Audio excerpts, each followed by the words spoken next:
نحمدہ ونصلی ونسلم علی رسولہ النبی الکریم۔ ناظرین، روحانی کلینک کی طرف سے السلام علیکم ورحمۃ اللہ وبرکاتہ۔ ناظرین، آج کی گفتگو میں دل کی سختی دور کرنے کا ایک پیارا قرآنی عمل آپ کی خدمت میں پیش کرنے کی سعادت حاصل کرتے ہیں۔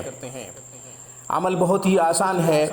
اس سے پہلے کہ میں عمل بتاؤں اور اس کا طریقہ آپ کی خدمت میں عرض کروں، آپ ہمارے چینل روحانی کلینک کو سبسکرائب کر لیں۔ ہماری تمام ویڈیوز کی اپڈیٹ حاصل کرنے کے لیے گھنٹی کے بٹن کو دبا دیں تاکہ ہماری ہر آنے والی نئی ویڈیو کا نوٹیفیکیشن سب سے پہلے آپ کو ملے۔ گھر بیٹھے مذہبی تعلیمات حاصل کرنا چاہیں یا قرآن کریم کو تجوید سے پڑھنا چاہیں یا پھر ترجمہ و تفسیر پر مبنی تعلیم قرآن کریم کو سمجھنا چاہیں، سیکھنا چاہیں تو ہمارا بہترین سٹاف دینی خدمات میں شب و روز مصروف عمل ہے۔ اسلامی تعلیمات کے حصول کے لیے ہمارے نمبروں پہ 24 گھنٹے ہم سے رابطہ کیا جا سکتا ہے۔ ناظرین، اب ہم عمل کی طرف آتے ہیں۔ عمل بہت ہی آسان ہے۔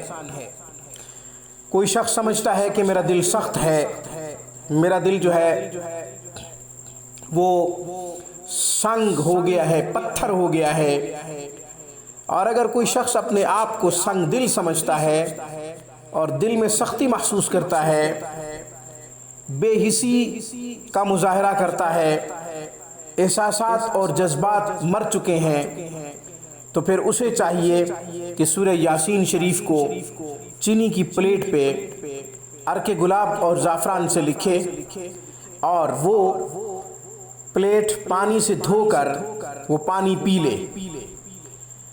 پلیٹ کو پانی سے دھو کر پانی پی لے۔ روزانہ کی بنیاد پہ لکھ سکے تو بہت اچھی بات، اور اگر روزانہ کی بنیاد پہ نہ لکھ سکے تو پھر ایسا کرے کہ ایک دفعہ لکھ لے یا کسی سے لکھوا لے، کسی عالم دین سے، کسی حافظ قرآن، قاری قرآن سے لکھوا لے۔ اس کے بعد زعفران اور عرق گلاب سے لکھی ہوئی پلیٹ کو پانی سے دھو لے اور پانی بڑھاتا رہے اور پانی پیتا رہے روزانہ کی بنیاد پہ۔ پانی ختم نہ ہونے پائے، 11 دن یہ عمل کرے یا 21 دن، یا پھر 21 دن سے بھی اگر سمجھتا ہے کہ بڑھانا چاہیے تو پھر 41 دن تک بڑھا دے۔ انشاءاللہ 41 دن میں، 21 دن میں یا 11 دن میں دل کی سختی دور ہو جائے گی، دل نرم ہو جائے گا، احساسات جذبات دوبارہ پیدا ہو جائیں گے، ضمیر زندہ ہو جائے گا۔ جو زندہ ضمیر والے ہوتے ہیں ہمیشہ وہی انسانیت کے اعلیٰ مقام پر فائز ہوتے ہیں۔ آج کی گفتگو میں بس اتنا ہی۔ السلام علیکم ورحمۃ اللہ وبرکاتہ۔ Thanks for watching my video. اللہ حافظ، اللہ نگہبان۔